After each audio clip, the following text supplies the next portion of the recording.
will now proceed to panel discussion round 2.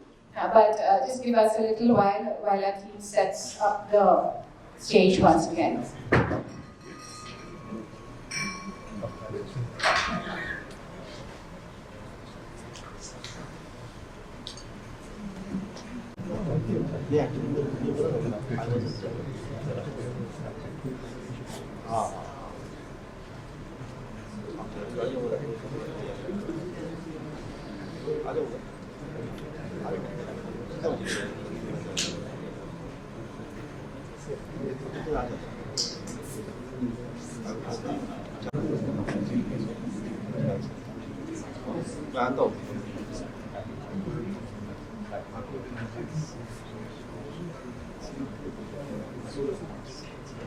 Our second panel discussion, financing the transition to renewable energy, overcoming challenges through practical solutions.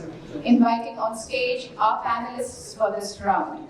Virender Pankaj, Chief Executive Officer, Aseem Infrastructure Finance. Pankaj Sindwani, Chief Business Officer, Cleantech Finance and Managing Partner, Cleantech AIF Tata Capital. Abishek Goel, Managing Director and Head, Infrastructure and Real Assets Funds, Neo Asset Management. Sharma, Chief Financial Officer, O2 Power. Mr. Sandy Khera, Treasurer of WIPPA and Country Manager and CEO of Enel Power, will moderate this panel. Over to you, sir.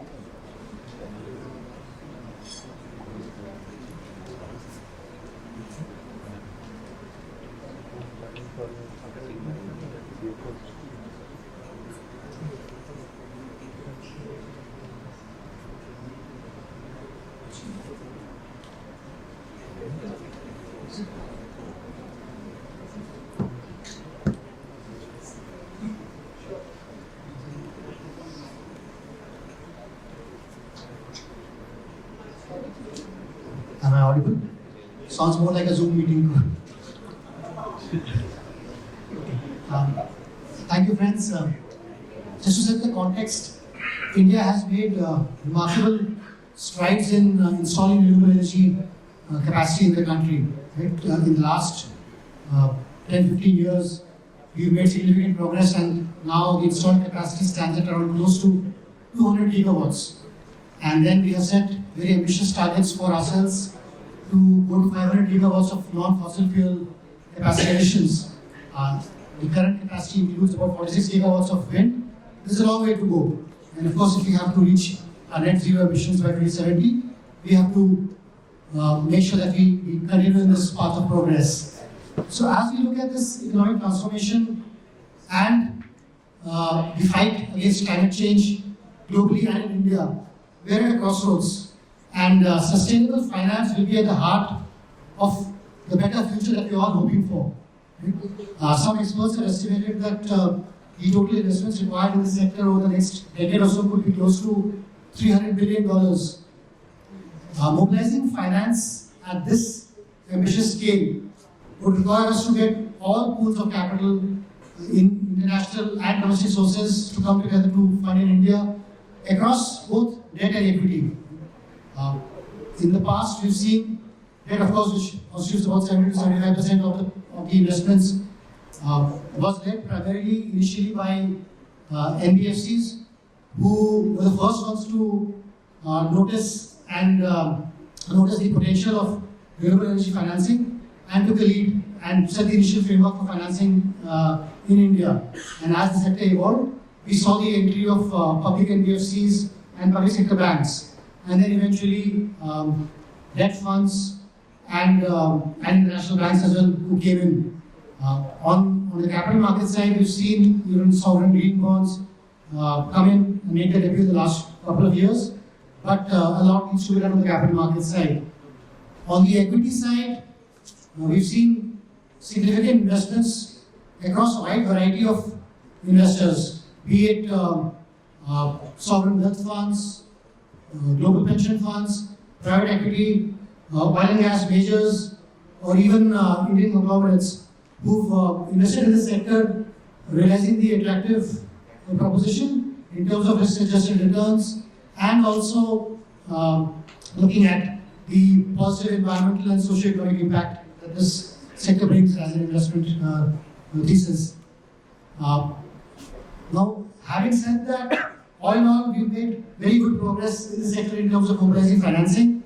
But if you have to look at funding the 500 gigawatt that we're looking at and reaching beyond that, then this requires a step up in the scale and the pace of financing. And of course, the ecosystem of financing is in place in the country right now. But what we need is also to make sure that we address the barriers or any challenges that are hindering the flow of capital into the country from international and domestic sources, and to address and see if we can find innovative models of investment and exit for financiers. So to look at this very interesting topic and to dwell on some of these issues and identify the key pockets of opportunities, I am privileged to have on stage a very eminent panel with us. And thank you, Virender, Pankaj, Abishek and Shyam for agreeing to come on stage to address the gathering. If Sindwani, if I can start with you. The build-out of renewable capacity is happening fast, right? You mentioned the 500 gigawatt number. And this would mean investments not just in pure play renewable energy generation, but across transmission, distribution, green technologies, storage, and mobility infrastructure as well. As an investor and a capital provider who's been in this space for more than a decade or more, what do you see, or how do you see this massive opportunity playing out from an investment standpoint? And are there any specific pockets of investment that attract you as an investor, or is it the larger story of net zero emissions that makes it an attractive destination for us in India? Thank you, Sandy, and thanks, WIPPA, for having me here. See, when you start looking at numbers, you talked about net zero. By 2070, there are some estimates that will require roughly $10 trillion, right? Even in the next 10 years, we're looking at roughly $1 trillion of investments. Now, this looks like a colossal challenge, but this is also a monumental opportunity. Why I say that? Because in the last 10 years or so, we've seen roughly $70 billion worth getting invested, equity, debt. And if you look at the track record of investments, both in debt and equity, I think if there is one sector which has been most resilient, it is the RE one. Most equity investors have made returns which are far, far better than what they would have been able to generate in any other part of the world. Even in debt, if my memory serves me right, there are hardly any NPAs, specifically the renewable energy space, in the last 8 to 10 years. And the returns that lenders have made, the returns that investors have made, they go on to give you the kind of confidence that you need for this to get scaled up to, say, $1 trillion next 10 years or a $10 trillion trajectory in next 40, 50 years. Now, this money is not a small quantum of money. The magnitude, the scale that we are talking about is humongous, right? And therefore, we need to look at variety of sources. You talked about our own preference. To be very honest, Tata Cleantech started its journey in 2013. We've completed almost 11 years of our commercial operations. And when we started was essentially as an experiment, right? I was listening to the previous panel, and the entire story then was wind, and thereafter solar, and then rooftop solar, and thereafter CNI's renewables, and then e-mobility, and then even green hydrogen, etc. So I think, at least on behalf of lenders, I can say quite convincingly that lenders have evolved the way industry has evolved, and we have listened to the newer business models, the newer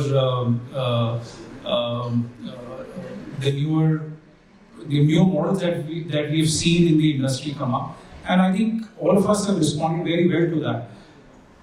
Today, the situation is that for mainstream utility scale renewables, too much money is chasing too few projects. That is the reality, to be honest. When we started, I think the spreads used to be in the vicinity of 2.5–3%.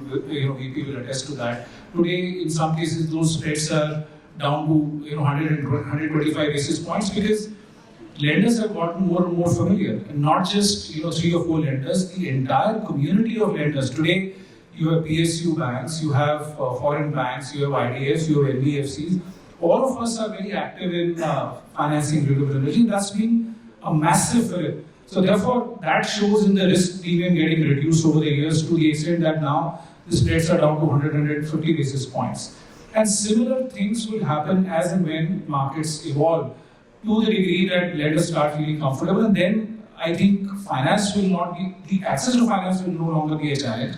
I think the challenge is the magnitude. And for that, it's extremely important that we look at not just, often people talk about capital flowing in from global south to global north. I think it's equally important that we look at the domestic pools of capital, whether it's an insurance fund, pension funds. There's so much capital within India. How can we leverage that capital both for equity and debt?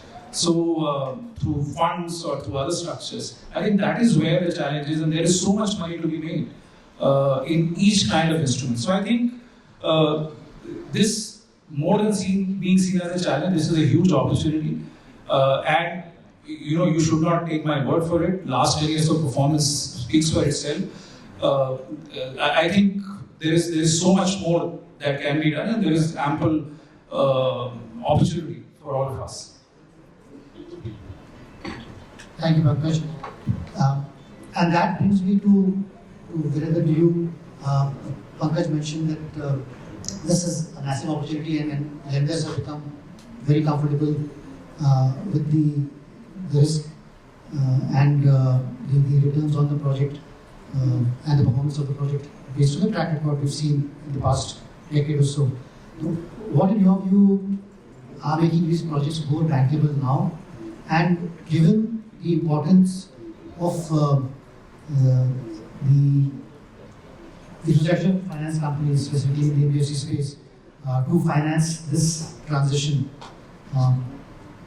are there any specific interventions from the Government of India or the RBI that you're looking at to balance the need for risk management and financing, at the same time ensure that there is no adverse impact which results in the interest cost going up, because that could derail the entire the excitement and the optimism that we have in terms of funding of these projects? Sure. Thank you. So I think the first part is very simple. The industry, the way it has shaped up, is phenomenal. I remember the first wind project I would have financed was about 20 years back. Jaisalmer, those days you could actually climb up yourself without any problem because these were very small windmills at that time. So from there, and it was not a very happy experience because everybody was driven by tax benefits, which were there practically in first year. Most of it will come, and by 3 years the interest of developer will be over because all the tax benefit is nearly done. And lenders' payment will still be significantly pending. From those days to the moment IPP model, started taking off somewhere in 2012, we decided to relook at the sector, and we thought that this looks good now because the interest of the developer and lender are now aligned. So, it has to run for 25 years. Supply power, and that's how equity investor, lender, everybody gets their money back and return. So the third big thing, and which is massive, and we should give the credit where it is due, is to the maturity of the governance system in the country. We have come a very long way. Now we have had series of judgments right up to the Supreme Court, benches where the sanctity of PPA was upheld. So judiciary side, then government side, the support and the responsiveness which has happened. It's not that challenges have not come, problems have not happened. I think India was one of the few countries in the world where COVID did not cause our infrastructure story or renewable energy story to even miss a beat. It was managed so well. Whereas many other countries struggled, people struggled at that time. So, stable governance and supportive governance, and third, of course, probably biggest of them all is more productivity, right? The efficiencies, the cost of generation coming down across the renewable energy chain. On wind side, it is more in terms of productivity. Solar side, more in terms of absolute cost and productivity. So that has really made it very, very robust. So as the risks go down, I mean, all over the world, there is a very simple formula that the supply of money is inversely proportional to risk. So risks have gone down, more debt, more equity, more global capital, more domestic capital start becoming available because there is predictability. So long as we are able to maintain predictability, we should be in good hands. As lender, only one challenge we have faced: assessment of the wind resource and hence the TLF estimation. For various reasons, there has always been a gap. So I think now there is enough data. If we are able to improve the predictability of WRA, it will probably encourage us to leverage more. Right now we leverage wind slightly less than solar, because solar we find it more predictable. The solar resource assessment and actual doesn't vary much. In wind, that has not been the experience across the board. If we can improve it, there is another 5% of debt which enhances the efficiency of capital, which is there to be taken. So maybe at industry level, that's something which we could do. At RBI government, I think I would like to go back to the first principle. I mean, let's detach ourselves from everything. Who is the consumer of our service? Is the common man of India, right? Who consumes power, who pays his bill, or whose bill partially or fully is again settled by government, which means again people of India, right? So ultimately, people of India are the consumer of this service. Now, everybody has to align and be very clear that more efficient, more productive, better structured, smarter we are in executing this, we will be able to, or we should be able to reduce the cost of energy. So if there is a commitment to do that, then other things become easy. So, which means that the cost of capital has to come down. Cost of capital for equity has to come down, cost of capital for debt has to come down. Again, same logic. You reduce the cost of capital, more capital will come to India. Why does maximum amount of money goes to US? It's considered risk-free. Whether it's risk-free or not is a different story. But that's what the world believes, that it's most risk-free, so maximum money goes there. We get a very, very small percentage, while this is great in terms of percentage growth, but as a percentage of the world capital, it's very small. So there is a large amount which can be attracted to India if we are able to reduce the cost of capital. Now, cost of capital for equity investor who is coming from abroad or India, there are 2-3 parameters. One is the base cost, whatever is the risk-free cost. Then for a foreign investor, there is a currency risk. So now we need to put our head together and see how can we solve for currency risk or reduce the currency risk. Ultimately, it's a question of, and I'm just throwing it out of the hat idea. Why does India want more renewable energy? We want to reduce dependence on fossil fuel, 90% of which we are importing, right? Which means we are consuming dollars every day to import the fossil fuel. If we have more renewable energy, if we have more electric vehicles, we will not be doing that, right? So all we need to do is spend some of the foreign exchange today.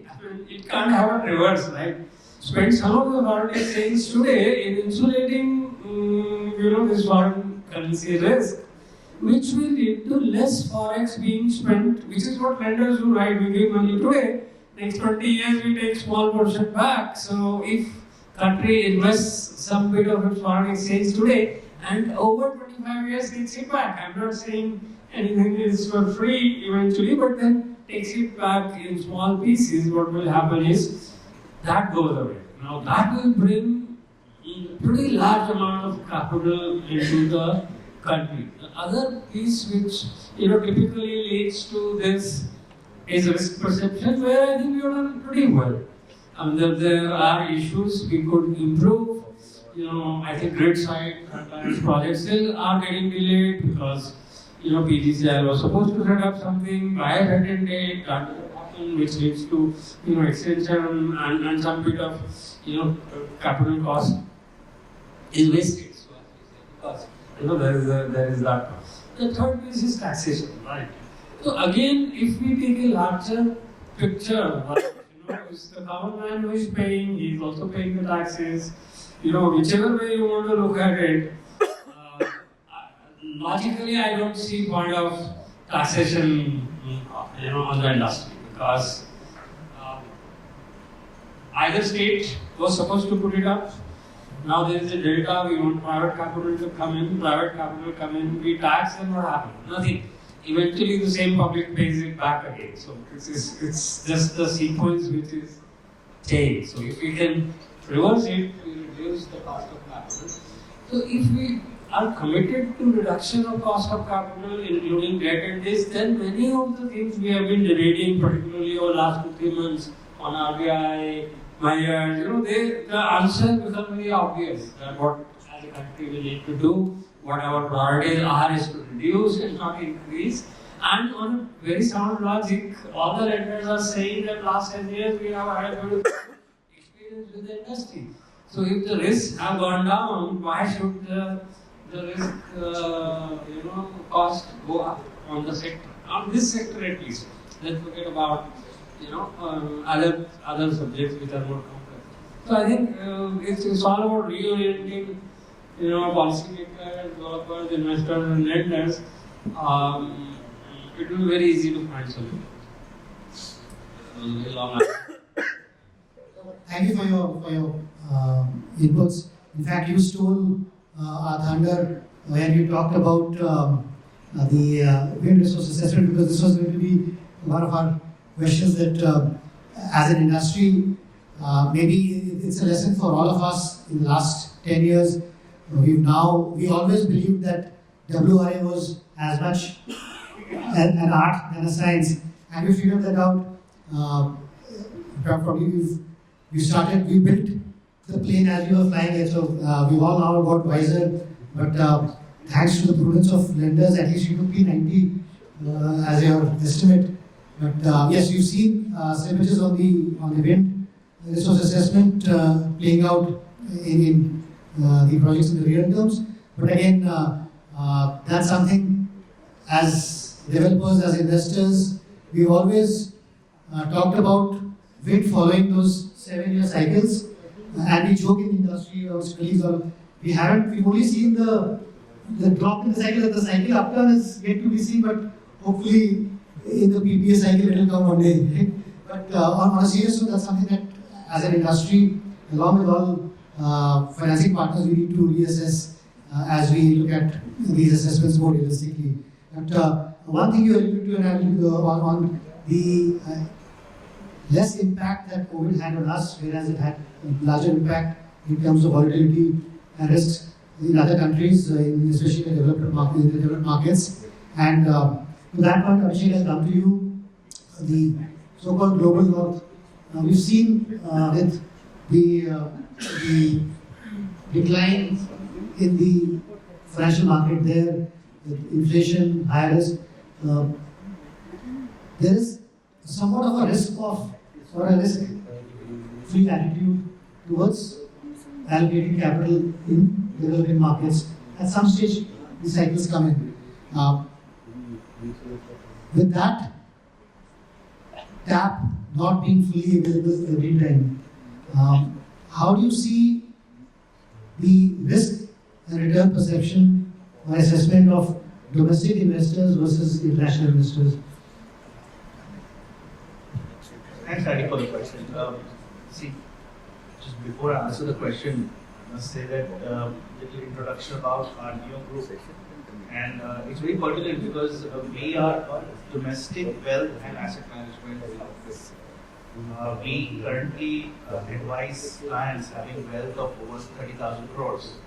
And our asset management business, which are funds, which are AIF funds which invest in infrastructure, renewables, as well as credit, are around 6,000 crores. So we have been dealing with domestic capital since our inception. And I myself have worked for international investors for 15 years before I joined here. Now I'm talking to domestic investors almost on a daily basis around investments in the sector. So yeah, I mean the question is very valid. A couple of things. The first thing is that as an industry, wherever we talk about requirements of financing, and I'm talking only equity financing at the moment, we always talk about foreign money. Right? All our estimates are also in $1 billion. Nobody today says rupees crores mein itna chahiye. We only talk about $1 billion, $300 billion. The very mindset that we have as an industry is that of attracting foreign capital. And this mindset has been consistent, and rightfully so, because India actually needs international money as well. In that sense, we have given many SOPs to international investors. There are tax advantages. When there is a talk about tax advantages, there are already so many tax advantages to foreign investors. A foreign investor investing in India, takes the money out after paying only withholding tax. Same money, equity money, if a domestic investor puts in, on interest income, he pays full marginal tax. In fact, the government has gone on the other side and has favored so much foreign capital to come in. Domestic investors are not getting that kind of benefit, but nevertheless, we all think about domestic capital as quite a lot of capital that can be directed to this space, and that is absolutely correct. So we all know EPFO has a lot of money, LIC has a lot of money, all the insurance players, pension funds have lots of money. There is one very large pocket of funds which we sometimes ignore, and that's the savings. There are so much HNI money, family offices, corporate treasuries, etc., that all that funds have been hitherto deployed in debt.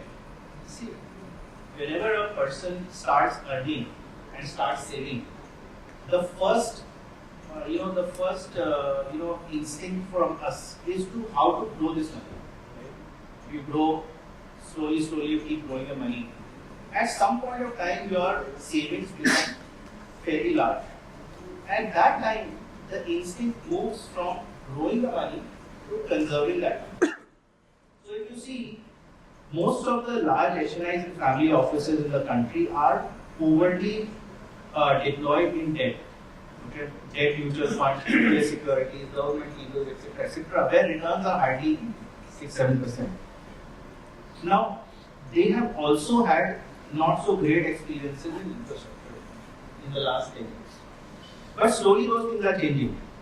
So, InvITs are coming in, AIFs like ours are coming in, and we are explaining to the domestic investors that look, if you look at debt, you get 6-7% on which you pay full tax.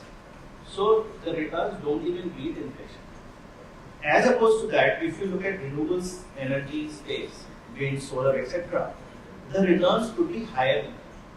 So the domestic investor is not looking at very, very high returns. He is looking to make little more returns than what he is getting in debt. But as a consequence, he is also looking at risk-free. He is very risk-averse. I would argue that he is even more risk-averse than the lenders. Okay, lenders understand WRA, this, that. They don't understand. They want a fixed return, if possible. Of course, in equity, fixed return is not possible, but in lieu of that, their variability should not be that much. That's what they're looking for. So their returns requirements are very low. And they are also advantaged because they don't have to deal with foreign currency risk. They invest in rupees, get their money in rupees, no problem. They are not even worried about country risk. We never talk about country risk perception between India and all. These guys are Indians. They understand country risk better than all of us. So that capital, if we can structure products such as InvITs, AIFs, etc., that capital more and more can be brought into our industry. And that capital, the cost of equity that we are talking about, is actually tangibly lower than that of foreign capital. The InvITs have done a very good job, at least in our sector. There are hardly any InvITs, one or two are there. But those InvITs have done actually a very, very good job of introducing investors to infrastructure and what we call fixed income like cash flows. And they are all very excited. Every time an InvIT comes for issuance, you see they will be multiple times oversubscribed. The same job, if we can do as an industry, we can attract substantial amount of domestic capital into this, which will reduce our dependence upon foreign capital. That's one. And secondly, if we can do something about the inequity of taxation between domestic investors' money and international investors' money, then that would be great to attract that capital. Thank you, Abishek. And you touched upon a very important point that there is enough capital available or pools of capital available in the country, new pools of capital that we can tap. And that, Shyam, brings me to the point that as a developer, as a corporate in this space, we've always been told that financing is not the challenge. Good projects will attract capital. It's just that the cost of capital for us is a challenge, right? And therefore, we have to look beyond traditional modes of financing, especially for debt per se. And what, in your view, are the limitations of these traditional sources of financing? And therefore, what kinds of innovative models that can be offered to capital providers, or what are the diverse financial instruments that can be brought in that can fund the sector and grow this further? Thank you, Andy.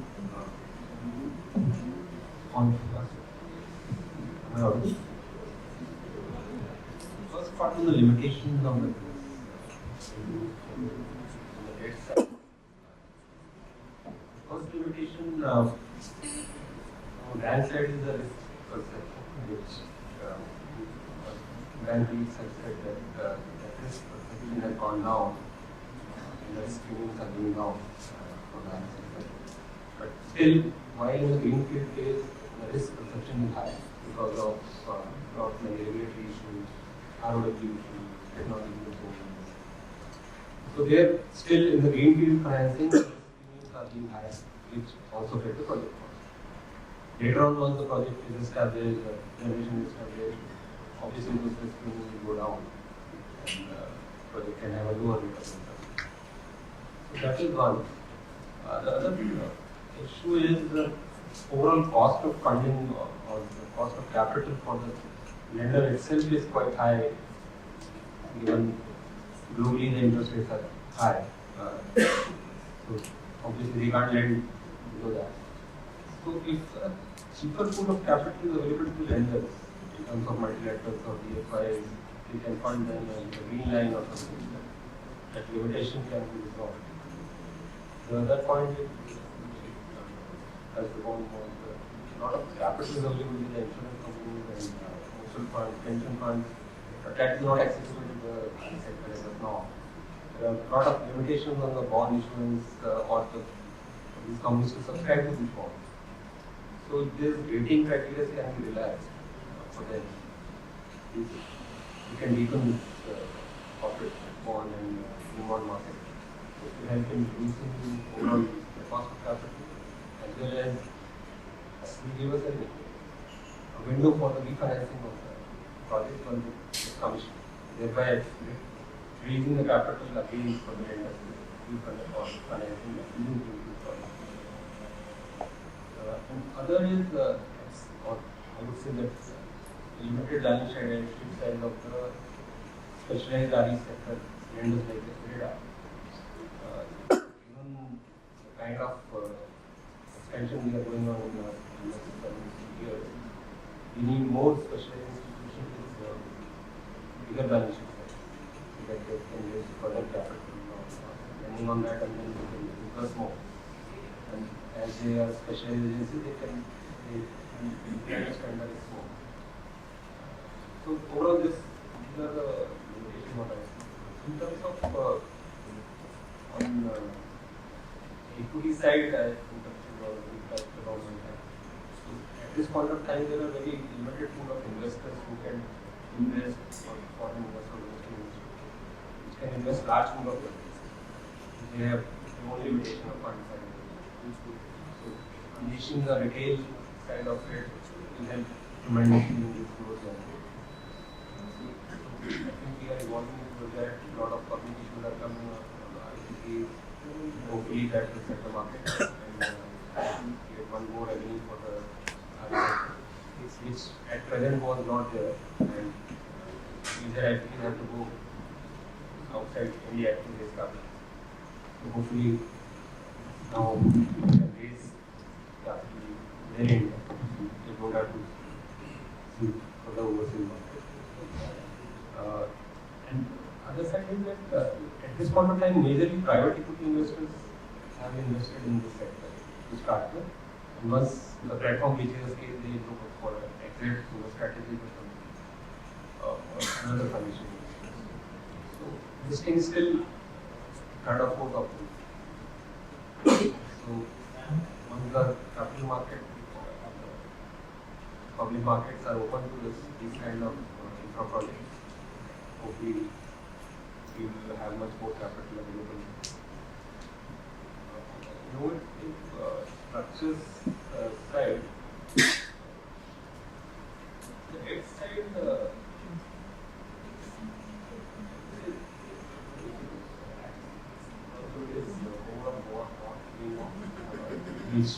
if government can give them a tax-free status, so a lot of retail money can be mobilized.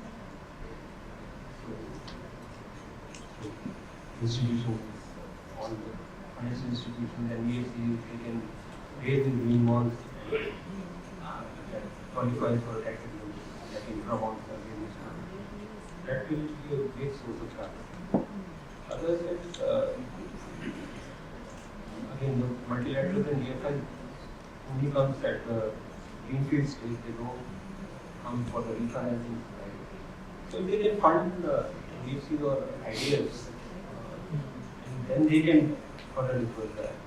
That will leave that pool of capital available to them, which will help us. And third term is basically right now there are a lot of taxation issues. We have, like ECBs used to be a very good source of funding for us, but now after increasing the withholding tax rate, that source of capital is much higher costing wise as compared to domestic capital. So for the last 2 years, 3 years, ECBs are dried up and more of domestic lending is happening. So if government can reduce that withholding tax, it will help us in having alternative pool of capital at the competitive rates. Further, in terms of more reducing overall cost for us, obviously 94 basis around, if that thresholds can be increased, that will help us in having much more quantum of mezzanine kind of instruments, OCDs, CCDs. That will also help us to reduce overall costs. Interesting inputs, and Shyam also talked about the exploring avenues for exits for investors. And Abishek, I'll come to you on that. So that we're seeing so many platforms in the market trying to create monetization events or exits right now.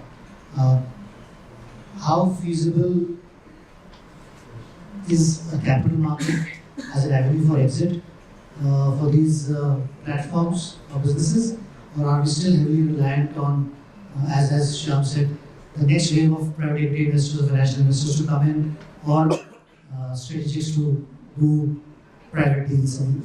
Are we ready for a capital market exit option other than an exit? So, see, whenever we talk about private equity money, you should realize that private equity money is a temporary capital. At some point of time, the private equity capital will exist. They have to exist, but that's the fundamental reason why they exist. Then, who will they exit to? Okay. Globally, we have seen that the long-term holders of such cash-generating assets. See, actually, if you see, a wind project or a solar project is a beautiful project. It generates cash for 25 years or more. So, from an investor who is looking for income, like a pension fund, insurance, or even high net worth individuals, etc., for them it's a great project to hold for 20 years because they know very, very certainly about how much money they're going to get on a every regular basis. They can form their finances around that. So, who is the long-term holder of these assets? Long-term holder of these assets is these low-cost but very risk-averse investors. Okay, so you're talking about private equity money, which can take risk, and accordingly the risk returns are high. And at some point, the assets moving from high-risk, high-return investor to low-risk, low-return investors, and that's where the private equity guys will make money. Right? So, what I'm trying to say is that every project will go through change of hands 2 times. First will come the developer, who will do the hard work, win the project, buy land, extremely risky stuff from a perspective of investor, extremely risky stuff, and they deserve and they should earn much higher returns. Then the project can go into private equity hands, who will probably commission the project, set everything all in shape, finance it properly, etc., etc. And after some time, when the private equity guy will have to exit, then the low cost, low risk capital has to come in. Right? Now the question is, who is this low cost, low risk capital? Is it the capital markets? I'm talking about equity capital markets. My understanding is they are not.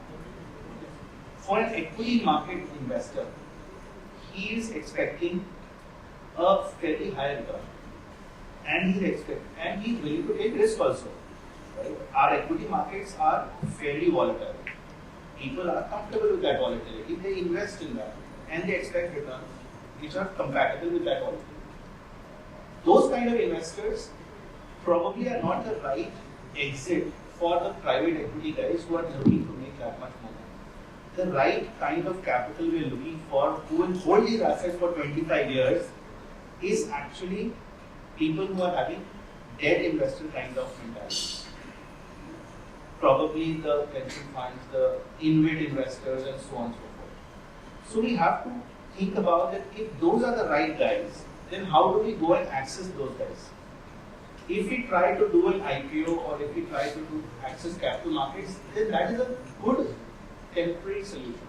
At the end of the day, your assets cannot sit in a capital market where the markets are so volatile that your assets valuation keeps moving up and down. And end of the day, our business is a very capital intensive business.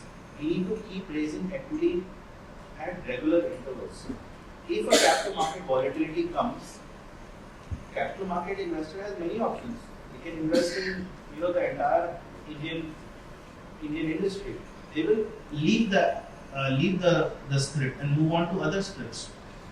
But if we have a very good platform of business that can provide the monetization opportunity to such private equity exit people or the developers who want to recycle capital. And then you have the AIFs, you have the pension funds, you have the insurance companies who are not looking to exit and they are not willing to take capital market volatility. So that is the kind of investors who can provide that kind of monetization which our industry is actually looking for. So I am of the opinion that capital markets may not be the right ultimate holder of these assets. They can be a temporary holder of the assets, 5 years, maybe 6 years, but at some point of time, the capital market volatility will impact the kind of returns that our assets can offer. Thank you. So that leaves us with the private capital, and as you said, long-term patient investors who have the ability to hold the asset and maturity. Right? Yeah. So these kind of investors actually are a very good outcome for our sector as a whole. Yeah. Because if you're selling to that kind of investor, it's our responsibility to de-risk the project. Once you de-risk the project, then that guy's cost of capital will allow us to earn very, very high returns. So that is something that we should worry about rather than going to, equity capital markets. And the predictability of cash flows helps. So, Pankaj, if I can come to you, the opportunities, as you said, were significant. And so what are the key, in your view, the key challenges or hindrances that is stopping or delaying or could derail the flow of capital? Also, would like you to kind of just touch upon the sustainability-linked financing, which is on the rise globally, and what do Indian corporates need to do to attract this ESG-focused funds or responsible investors, because this would require change in mindset of corporates, move towards more, have more stronger disclosure norms, have clear guidelines of delivery, and stronger ESG criteria in place. So, is that something that we are ready as an industry? Many corporates are, of course, at the forefront of attracting green capital or capital for green energy, but is there anything specifically that developers could look at or corporates could look at to make this a more sustainable pool of capital? Yeah, so the first question around the policies and challenges. See, as a lender, our risks or our perceived risks are not insulated from that of a developer, right? The risks that a developer has, in a way, are also the risks that a lender has. For instance, in the previous session, Arvind was speaking about, PPAs not getting signed for 2.5 years, right?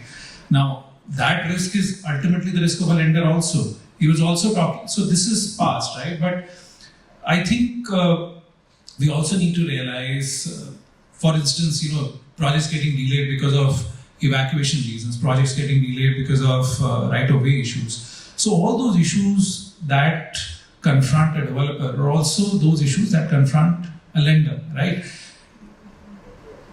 The change that we need to make is where we collaborate with the developer, and it is not developer versus lender, it is lender versus developer. In many instances, we have seen this collaboration can help really well. I can give you an example of CNI.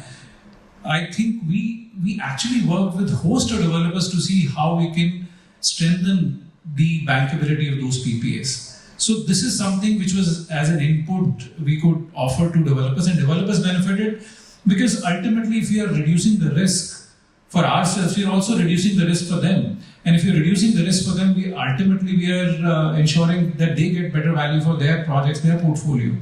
Likewise, in the previous session, we were talking about how do we see the evolving landscape, evolving business models, right? Today, we see projects around merchant power. How do you really see the power markets developing over a period of 10-15 years, right? Do we have the kind of capacity within the institutions today, within the financial institutions today, to assess where we would be over a period of 15 or 20 years so far as power markets are concerned? Not just for, there was this example where we said during the daytime it could be negative, and during morning and evening peak hours it could be much higher. Those business models will also present both an opportunity and a challenge to the lenders to see how they assess that.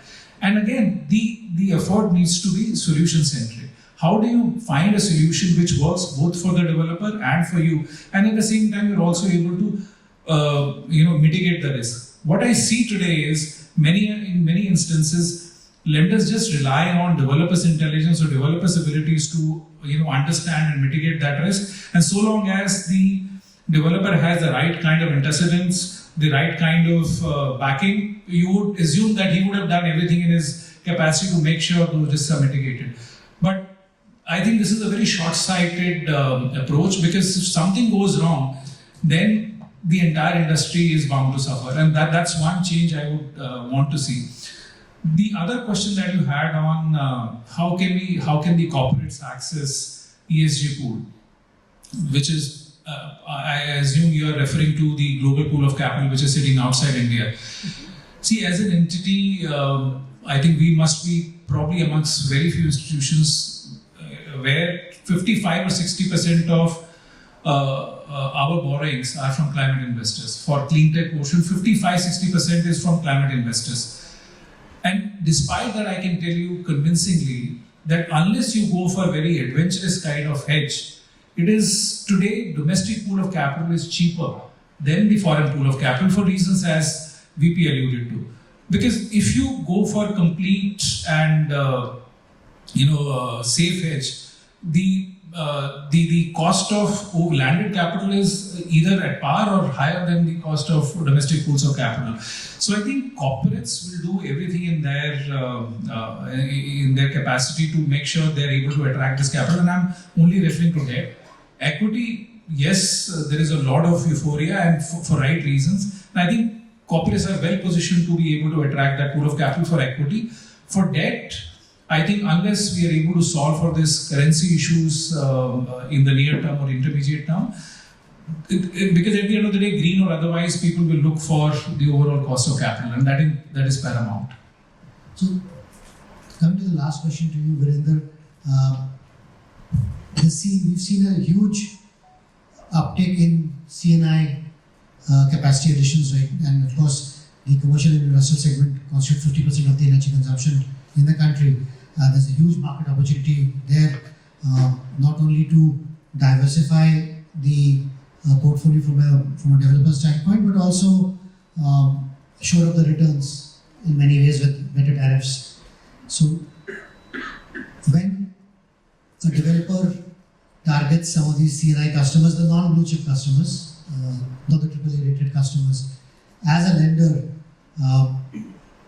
how comfortable are you in the current ecosystem to fund those kind of projects? Also, as the market evolves, as technologies evolve, we are seeing new sectors coming up, nascent ones like floating, even we talked about repowering or potentially offshore. As lenders, how would that be an area of comfort for you, and would you be in a position to place your bets on those or still rely on the plain vanilla tried and tested funding technologies? So we will be very open to any developments that take place. Repowering, we have been talking about it for a long time. I have not seen much action. But logically it makes sense because initial projects were very small and they were set up on high wind sites. So it makes very logical sense, and I don't see a challenge in financing those because there is a lot of data already available about those locations. On the counterparty risk side, frankly, my view at least is, I'm more worried about, the risk coming from intermediaries. I mean, you need grid to be able to deliver power to C&I customers, whether it's within the state or anywhere in the state. Now, there have been some relaxations which have been in place, and that has a sunset clause, if I remember correctly, in June 25. Now, somebody who is starting a project today, there is no guarantee that project with evacuation ROW will come up by June 25. So we need to know today as to what is going to happen after June 25. Will it be 0, 25 paisa, 50 paisa, 10 paisa, whatever it is, and it will be till 35, so that you can plan your projects. So I'm more worried about those risks. Suddenly some state will come out with some mechanism to increase the intermediation charge. On the counterparty, frankly, power is a commodity. And the biggest test I saw was COVID. Okay, so there were credible counterparties who were shut at that time, so they were not consuming any power. But developers were able to find comfortably alternate buyers of the power and who were not highly rated, but they consumed it, they paid even higher price than the contracted price. So I'm okay, frankly, to to take some calls on that side, so long as we are having clarity on other costs. Because ultimately is the cost competitiveness and the saving of the delivered power at client's doorstep that will determine whether there is a demand or not. If customer A is not there, B will buy. So long as the delta is there. Now that delta can be dramatically changed by these charges which sometimes come up or may come up in the future. I think that's a bigger risk. Well, it's comforting to know that lenders are open to funding new. Definitely. So to conclude, I'd say that to achieve the energy transition goals, we must continue to focus on the optimal ecosystem to be developed, which means have the right policy environment framework in place, have better coordination with all stakeholders to ensure that the grid and capacity additions keep pace, and of course focus on healthy demand growth from the consumer side. All of this supported ably by a robust financial ecosystem. The shift in India's energy landscape in the last decade or so has been testament to the fact that we are on the right path to realize our clean energy goals, and it's only a matter of time that the 2070 and 2030 goals will be achieved. So on that positive note, I thank the panelists once again for their insightful inputs, and thank everybody for your patient hearing. If you have any questions, we'll be happy to have the panel address. Please, Chintan.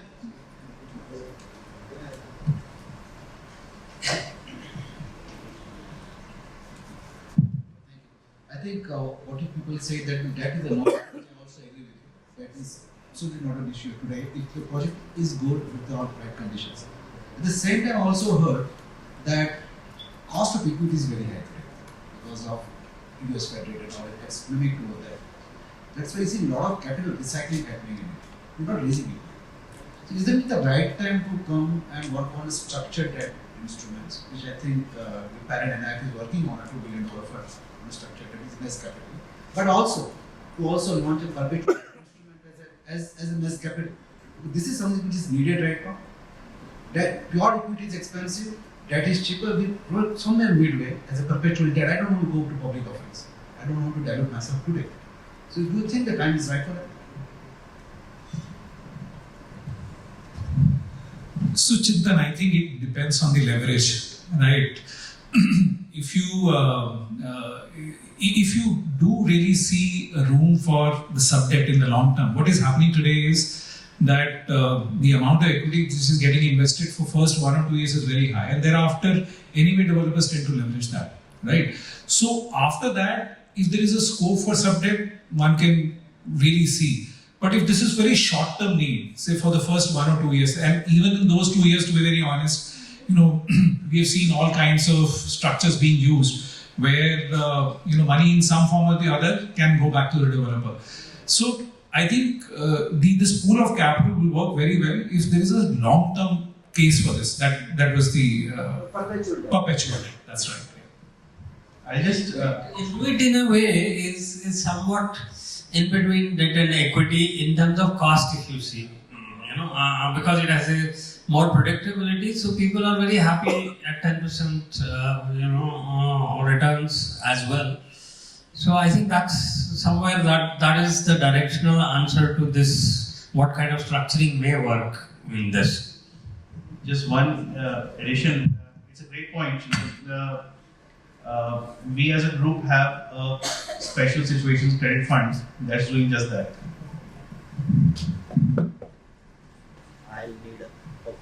So, hi, I'm Rakesh Rathod from JW. My query is related to basically there is a situation where market-based structure can be adopted by the lenders in terms of equity and debt, both the sides.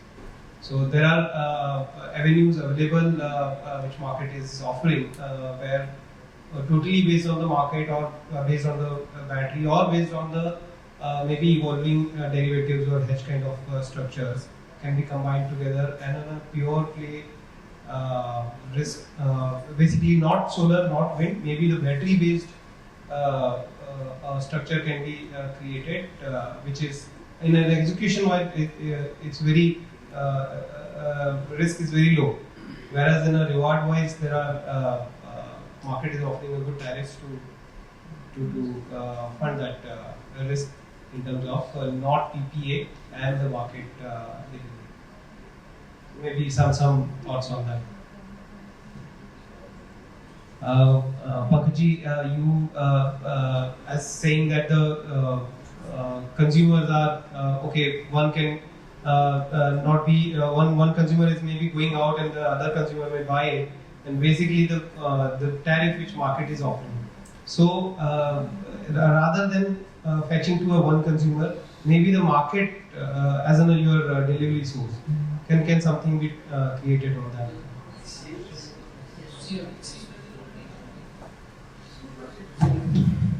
Are we talking about power being sold in the open market? Yes. And those projects are happening nowadays, and they are being financed. So even in the previous example I gave, what is important for lenders is essentially the competitiveness of cost of power. See, the risk which we run in this situation is that 5 years from now, 10 years from now, cost of power may be lower. If it is higher, anyway we don't make any extra money, that return goes to equity. If it is lower at that time, then there is a risk we are bearing. So obviously we will want lesser leverage and more cash sweeps to keep reducing the break-even cost of power because it is open to market. And we have seen, right, solar is now on the exchange also selling somewhere 3.5, not more than that. It used to be probably a rupee 50 paisa more just till some time back. So it's a demand, supply and cost factor. So it has to be financed differently, but it's happening and we have started doing it. So to elaborate on that, so today, for instance, in exchange markets, if the cost of power is say 6 rupees, and if you bring a project saying you assume 6 rupees as cost of power and finance me for next 15 or 16 years, that is going to be very difficult, as VP was alluding to, because we really do not know whether this 6 rupees price will sustain over a period of next 15 years or not. So then you need to assume how much this could be at the lowest and then accordingly size your debt. That is what we try and do, and those projects are getting financed even today. So the thing is, a baseline is established for tariff and then debt sizing is accordingly. That's happening in the industry right now. You had one question, sorry. Yes. The gentleman sitting in front first.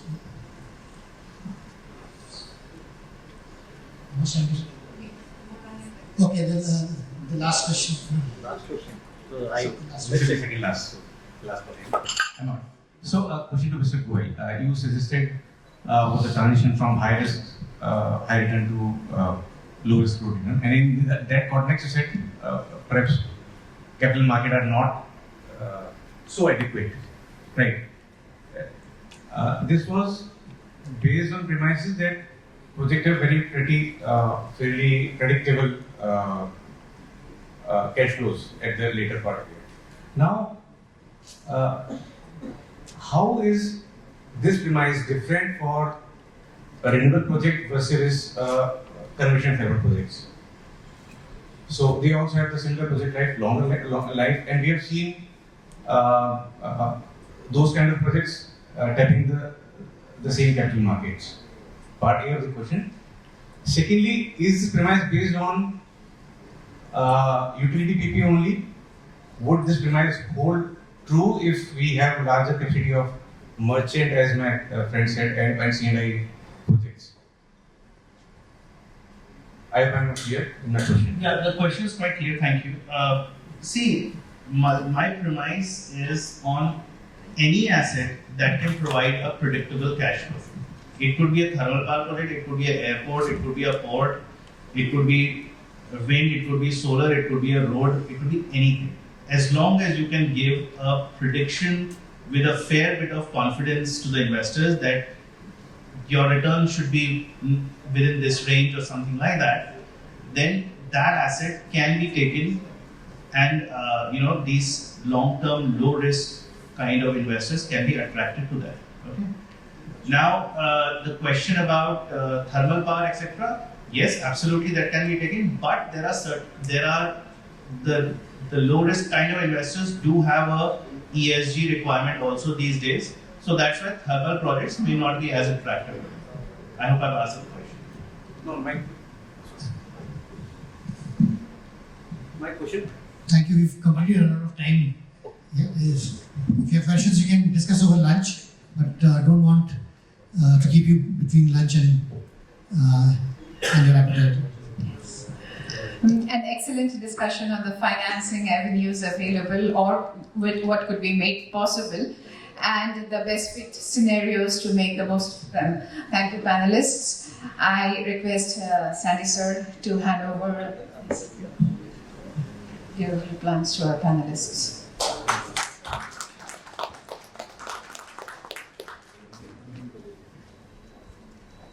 Sorry.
With this, we come to the end of the first edition of the 𝑂𝑣𝑒_𝑟𝑔𝑦 Powering the Future of India conference.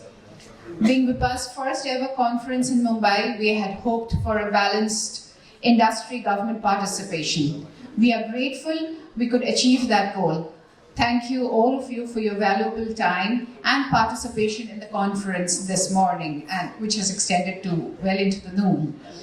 I now call on stage WIPPA's CEO, 𝑅𝑒𝑛𝑒𝑤𝑎𝑏𝑙𝑒 𝐸𝑛𝑒𝑟𝑔𝑦, to deliver the formal note of thanks on behalf of WIPPA. Thank you so much, Deepa. So first of all, thanks to all of you, all the people who, had a very early breakfast and worked their way through the Mumbai traffic or the Mumbai rail and reached here at about 8 a.m. in the morning and all of that. Thanks so much to you. Thanks to MNRE, the Ministry of New and Renewable Energy, for their support, for Global Wind Day, for making all of this possible, to Sri Sudeep Jain, for delivering one of the keynotes of this particular session. We'd also like to thank the Government of Maharashtra, in particular Ms. Abha Shukla, Additional Chief Secretary Energy in absentia.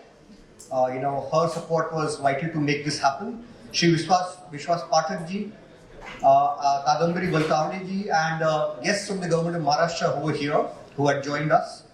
I'd also like to thank WIPPA members, and in particular our sponsors for the day, ReNew and JSW Energy. Thank you so much, ladies and gentlemen, that your gracious support could make this conference possible.